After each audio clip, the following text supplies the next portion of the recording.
ఆయన మాటల్లో నియంత్రణ కోల్పోవటం, వ్యక్తిగత దోషులకి దిగటం పరిపాటి అయిపోయింది.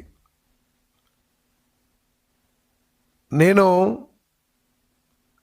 ముగ్గురు ముఖ్యమంత్రుల దగ్గర ఇంతకు ముందు పనిచేశాను. ప్రస్తుతం చంద్రబాబు నాయుడు గారి దగ్గర మంత్రిమండలిలో మంత్రిగా ఉన్నాను. గతంలో ముఖ్యమంత్రిగా పనిచేసిన, అంటే నేను మంత్రిగా పనిచేసినప్పుడు ఉన్న ముఖ్యమంత్రులు రాజశేఖర రెడ్డి గారు కానివ్వండి, రోసయ్య గారు కానివ్వండి, కిరణ్ కుమార్ రెడ్డి గారు కానివ్వండి, జూనియర్గా ఉన్న నాలాంటి మంత్రులు ఎవరైనా సరే అప్రజాస్వామికంగా మాట్లాడినా, లేకపోతే ఏదైనా భాష సరిగ్గా మాట్లాడకపోయినా కూడా ప్రేమతో మందలించేవాళ్ళు. మీరు ప్రజాస్వామ్యబద్ధంగా మాట్లాడాలి, ఆదర్శవంతంగా మీరు మాట్లాడాలి, మీరు మంత్రులుగా శాసనసభ్యులుగా అయిన తర్వాత మీ భాషను మార్చుకోవాలని చెప్పేసి